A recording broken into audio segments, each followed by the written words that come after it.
Today we're going to talk about the use of music during Zazen and the practice of mala meditation. Music, particularly in the early stages of learning to meditate, or the early stages of practice, music can be of great advantage. Two main advantages. Firstly, it can act as a timing device. Most music that you can download from the internet today, meditation music, runs for about 55 minutes. So you can put your meditation music on, get yourself ready, do a few things, and sit down. Sit down and have the music drifting with you, and when the music ends, so does your meditation. The other advantage of music, particularly in the early stages, is it can act as a buffer zone between the mind and the outside world. We don't live in a padded cell. The noise of the traffic, the neighbours, sirens, motorbikes, etc. We have to do our meditation in this environment. And music can be an assistance in this area. However, given time, music can also become a hindrance. It can interfere with our meditation, and you'll choose not to do it, not to use it. The other thing you can do is to put the music on. Today you can get a lovely gong on your phone, a gong app. Set it for 20 minutes. Put your music on for a longer period. When there's about 10 minutes left, set your gong on your phone for 20 minutes. Sit down, start your Zazen. And for the first half of your Zazen, the music is helping you drift into meditative state. And then it will finish, and you're just there. And at the end of 20 minutes, the gong goes off on your phone, meditation's up. The choice of music is important. You need to have a music that is repetitive, over and over and over again. Because if you have a music that meanders and wanders, your mind will meander and wander with it. Oh, I know where we are. I'm 5 minutes from the end. And you've just lost the plot of your meditation. The one that is playing here now for the people in the Zendo, it's a group of monks in Burma singing over and over and over again, repetitively, 108 times, Om Mani Padme Hum. Now many people I've come across do not understand the words Om Mani Padme Hum.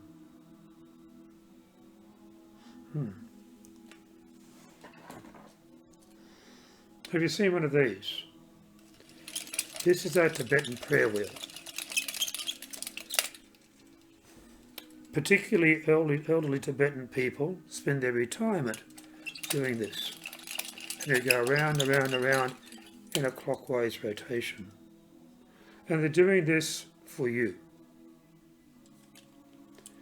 Inside here, in this particular one, written about 3,000 times. This is actually in ancient Pali. Ancient Pali is the language that the Buddha actually spoke. Written in here around 3,000 times is Om Mani Padme Hum. There are prayer wheels all over the planet. The Tibetans believe that every time that rotates once, those words, Om Mani Padme Hum, have been said 3,000 times.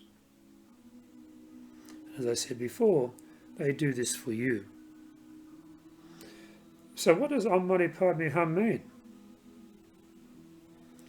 Om Mani Padme Hum, the closest English translation that I've come across is hail to the jewel in the lotus. Well, that probably doesn't help you either, does it? So what does that mean? In Western society, we talk about the rose being the most beautiful flower in the world. In Eastern society, they talk about the lotus being the most beautiful flower in the world. And the lotus flower is a pond plant, a water plant.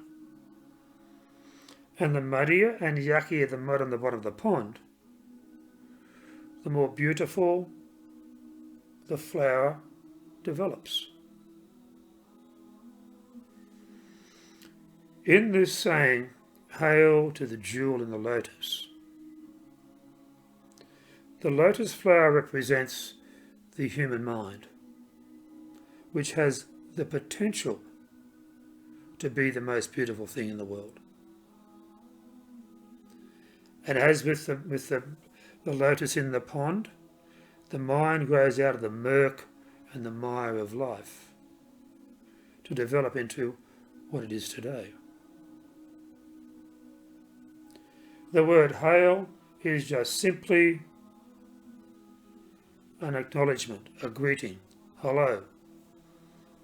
Greetings to the jewel in your mind. So, what is the jewel in your mind?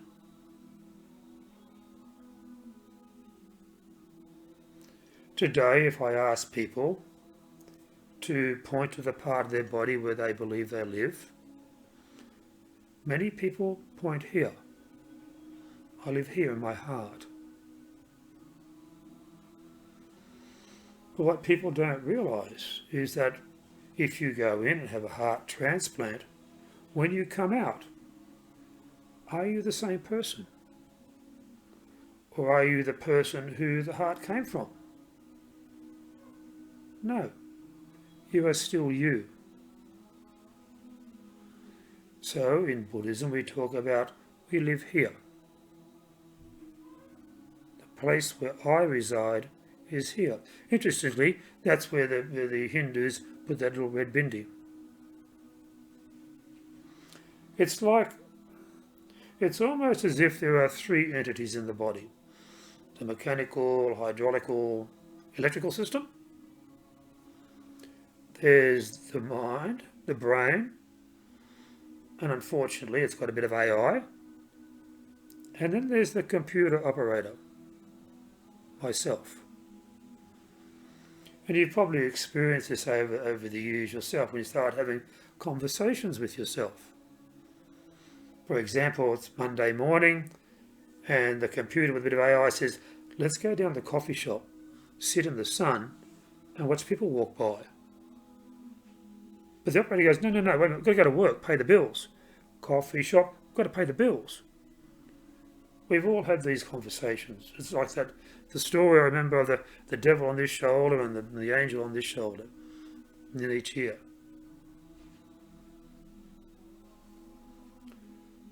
Hail to the jewel in the lotus.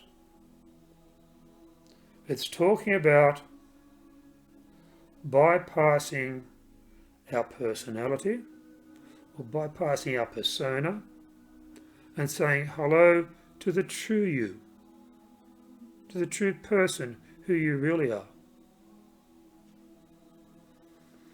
I don't know if you realise it or not, but the word persona is a Latin word.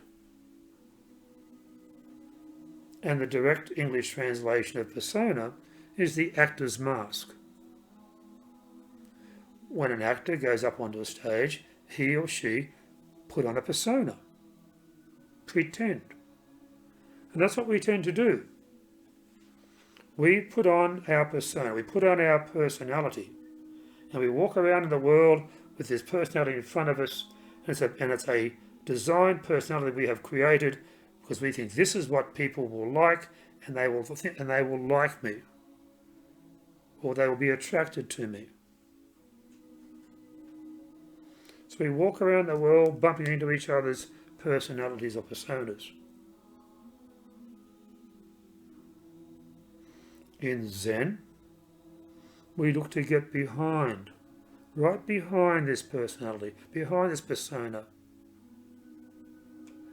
to get a clear view of the true person who we really are. In Zen, the deepest question we ask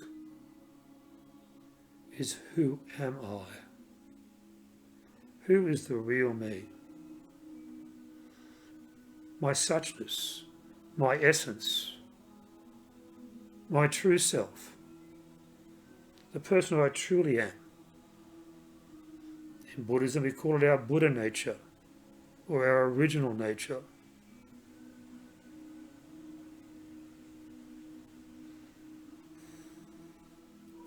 So inhale to the jewel in the lotus. Om Mani Padme Hum. I'm saying hello to the true you. It's the same in yoga and Hinduism when they go Namaste. Namaste translates into English as the divine in me sees the divine in you. Same. So,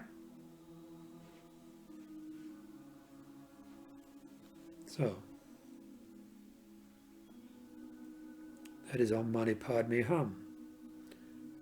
And it's this repetitive style of music that is best for our meditation, because you do not get caught up in the meandering and the wandering. But also today we're also talking about looking at practicing mala meditation. Again, in our early practice, if we're having difficulty with our focus, instead of maybe using music to help us get in, we can use our mala. Now, what it is doing is acting as an extra focal point, an extra point of focus in our mind during our meditation. A good mala of some quality will have 108 beads. 108 is an auspicious number both in Hinduism and also in Buddhism. So, whilst we are still following the breath as in Zazen, we start from the Buddha bead or the Guru bead. Mine's actually all worn away after years of use. You start at the Buddha bead.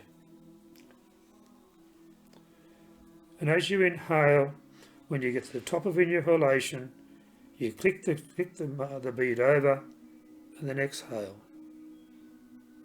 Inhale, click the bead over and exhale.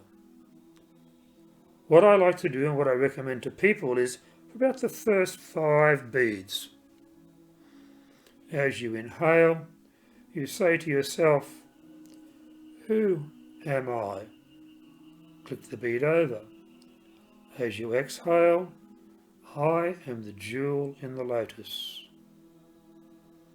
Inhale, who am I? Click the bead over. Exhale, I am the jewel in the lotus. So, you just do that for the first 5 or 6, whatever makes you feel comfortable, and then just drop away the words and just be there with following the breath, following the inhalations of the breath, the exhalations of the breath. Feel the bead in your hand, clicking over, breathing in, breathing out. So what happens now is the mala can also act as a timing device. In Zen, we do meditation for 20 minutes. In mala meditation, we do meditation for 108 breaths. I know from years of experience, in a 20-minute sit doing mala meditation, I will go all the way around, plus about that much extra. That's me for 20 minutes. So I can either do 20 minutes, or if I don't wish to be checking the clock or having a gong going off, when I get back to the Buddha bead, after 108 breaths, That's when I stop. My time is up for today. So,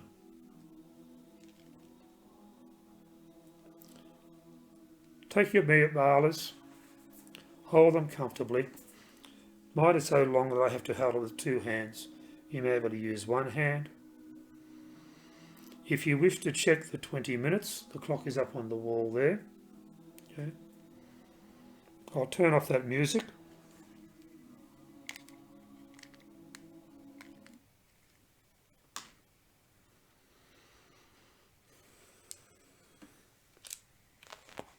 And we will begin.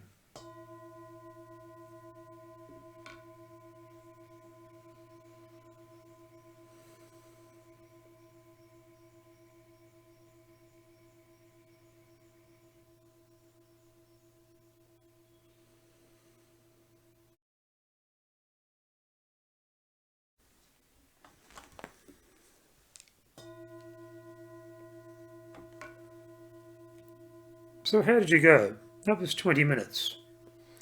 I did my normal. I went all the way around, plus about a handspan. But now you can check for yourself for the future how long it takes you to get around the 108 beads. Also, check for the focus. Did it improve your focus? Did you find it easier to maintain your focus by giving your mind and your hand and you're following your breath, giving yourself something extra to do? A lot of people swear by the mala meditation. Many of my students find it of great value, particularly in their early stages. So, I hope that's been a benefit for you today. Thank you for watching. And thank you to the students in the Zendo here with me today.